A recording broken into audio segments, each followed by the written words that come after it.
surrender, agwanta lang. Agwanta, higa. Paliog na ko sa video. Let's give way to seniority. Thereafter, Senator Judge Pangilinan. You may Thank proceed, sir. Thank you, Mr. Presiding Officer. This will be very quick. Naliligaw ako eh. Tanawa. Because Up. I think that even some... Ipanool members siguro of the sa ako ng computer, Derebe. Pwede ako nalimutuplo ka na? Para ako mo post? Balik. Naliligaw ako eh. Siya nga, kadyot lang. Yun na pa. Kuraga, daga naman mo gisgutan mo. Kung sa ganito, alang-alang, saan mo pagkasabayan ng sige, magkagsilpon. Nakita ba yan ka nga kamulo diyag hisgot? No, siging deliberate niya, siging cross-examine. Sige ka na. Siyempre, no, although mo nang gihinayan, pero ang imong senses, tuwa dito imong focus. Karon, magutan na kag... Teka lang, naliligaw ako eh. Sige, go. You may Thank proceed, sir. Thank you, Mr. Presiding Officer. This will be very quick. Naliligaw ako eh. Because I think that even some members of the public that are watching naliligaw doon sa discussion of grave threat and inciting to sedition. Di ba sa regular courts naka-charge yun, Mr. Witness? Sir, wala pa hong, as far as I know, as far as the NBI Cybercrime Division is concerned, wala pa ho sa court, Your Honor. Nasa preliminary investigation pa lang ho yung case natin. So pero sa regular courts pinafile, di ba? Yes po. Opo. Ang nakafile dito sa impeachment court, betrayal of public trust, di ba? Opo, Your Honor. At saka other high crimes. Yes po, Your Honor. Hindi grave threat at saka inciting to sedition, di ba? I think yung Article 4 yata may nakalagay doon, Your Honor, na... I think, you Pero think. hindi yung... Attorney Lotok, you think? We don't care what you think.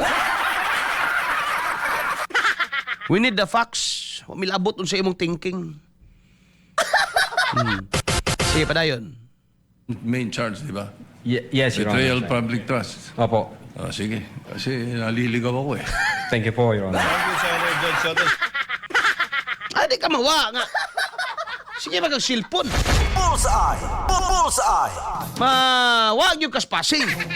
Alas 7:32 na mga igalandag na sa tumbag Banagubanuban. Kento magatipik lang sa mga sa hearing kagahapong adlaw mga igsoon.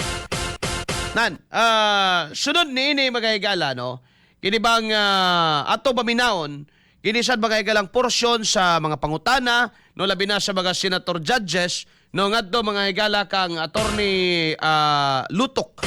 No, kay ilamang yung ginapabarog mga higala nga indeed, no, at the minimum na mga higalay grave threat, at the maximum do na mga higalay kini bang conspiracies, do na mga higalay ginatawag nga conspiracy to commit murder.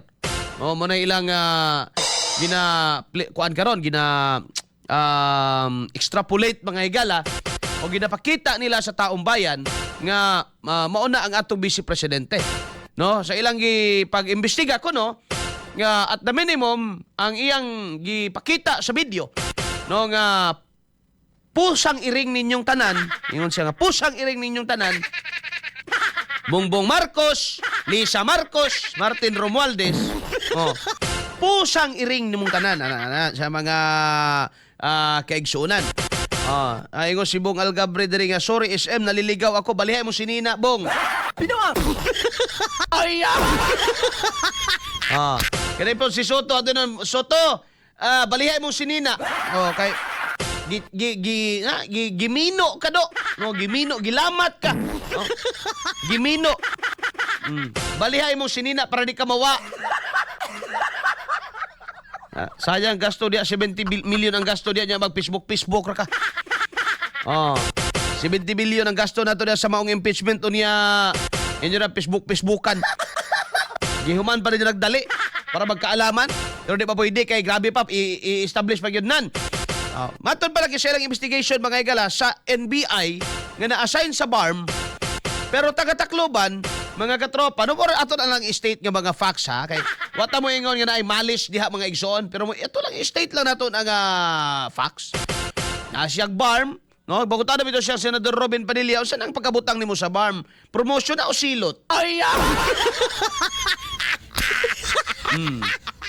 Katrobang Arnel, butar yung kuan ang imong party list. Bungot sa ito ni si Alejandro De Sino. Joke ramagod Alejandro ba? John's present katrobang Arnel. Good morning tanan.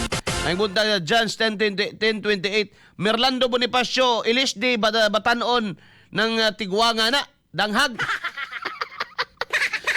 Oy, Ilisdi ko Batanon. Gadanghag ra kunong agi. Marina Donio otro pug kasoto kay angay diha kay dili ka abogado, no? Di gid siya kuan awa di siya angayan. Sige lang kay ngutana ganis bindalo mga igala, no? Nawawala daw siya mga katropa. Ingan ni manggod na. No, katong isa ka video mga higala, ang ilang gi-files, lisod po ang i-file nila sa impeachment, grave threat. Mo na i-file nila unya conspiracy to commit murder mo nga criminal law man na. So adto man na dapat mga higala sa kuan. Dapat gani no kung interesado sila mga higala sa ginaingon nga kinabang kung tinuod yun ba no nga ang ilang mahigalang concern is ang safety kay at stake man kuno ang national security gumikan sa hulga ni BP Sara.